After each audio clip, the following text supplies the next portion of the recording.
The little fish. Hey darts fans, that's Timo Newman here, the transporter. Welcome to the good ship Unguarded Waters.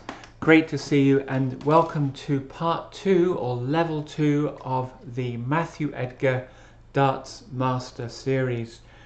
So if you're not sure what this series is, please watch the previous video because I spent a few minutes talking about the great Matthew Edgar and his 9 challenges that he made during COVID to take a beginner, which I was 18 months ago, and turn you into a darts master. So we're on level 2 today, and you can see that my dartboard has got different bandages on today, whereas yesterday was all about line and we had the bandages this way. Today it's about range, or in cricket terms length when you're bowling, but range. And the challenge is the same as yesterday's. Yesterday we had to get 15 consecutive darts in between the tram lines. Same today, 15 consecutive darts in between these 2 lines. This is just masking tape. You can also just use paper and just use sellotape, but you just want to do it from the corner of the treble of the 14 to the 13, and then the corner of the treble of the 8 to the 10. Masking tape is pretty good for this. And yeah, 5 visits and get every single dart in between these lines. If you hit the tape or you go outside, start again. Your score goes back to 0. And this is all about improving our range, okay? And what I'll do, I'll try and have a go at this, and I'll start around the bull, and then I'll go over here, and then I'll go over here, because also when you do these, it's good to try and make sure your range is consistent across the board. It's no good just being able to have good range around the bull, say, because there will be times when you need to go for trebles here and here, or really trebles anywhere where your range has to be very good. Okay, so let's have a go. So I'm just going to aim for the bull first, and whoops. Wow, you see those darts deflected there, and that means I have to go back to 0 because they deflected into the tape. So let's start again. My score is back to 0, and by just aiming around the bull area, I can be nice and safe and keep the darts away from the tape. So I'll just do that one again. That's 3.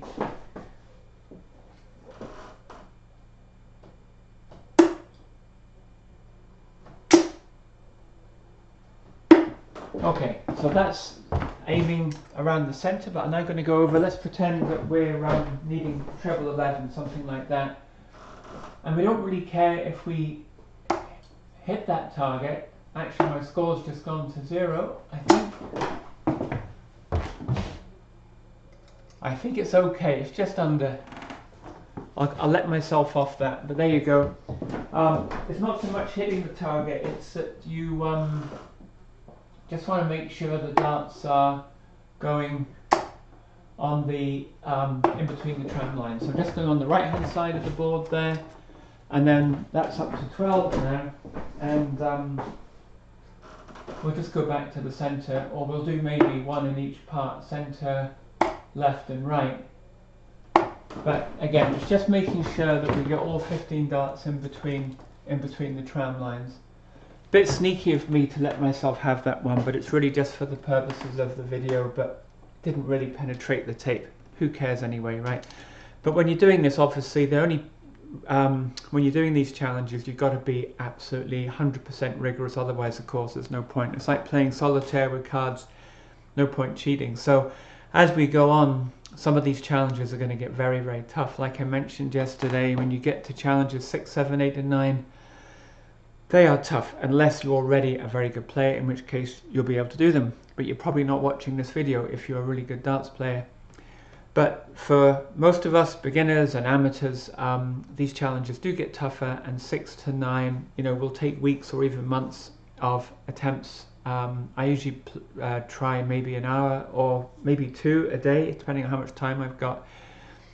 And that's what I've been doing for the last 18 months, is try to do an hour or more per day of darts, sometimes 2, sometimes even 3 if I'm really into it. And I've been using these Matthew Edgar challenges for probably 80% of my practice sessions. And I managed to get through all 9 of them just the other week, which is why I'm making this series now, because I can call myself a Matthew Edgar's darts master. Pat on the head.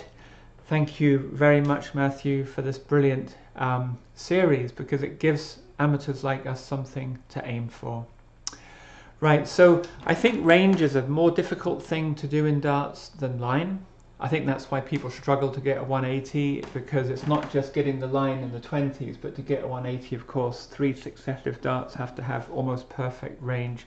So this exercise is slightly trickier than the first one, with the tram lines across the board rather than vertical. But yeah, see how you got on with that. 15 darts in succession in between the tram lines. And then what we'll do in the next video, challenge number 3, is combine range and line in a fun clock game. Okay, we're going to do a soft clock and a hard clock, and I'll tell you more about those in the next video. And let me just do a big shout out here to Matthew Edgar. All of his website and YouTube video, all the links are there in the description below this video. And big thanks to Matthew Edgar for taking the time during COVID to make these brilliant videos for this training, because it's really helped me, and I'm sure it can help many other people. So stay strong, 3 darts in hand. Every time we come to the Oki, there's always hope, my friends.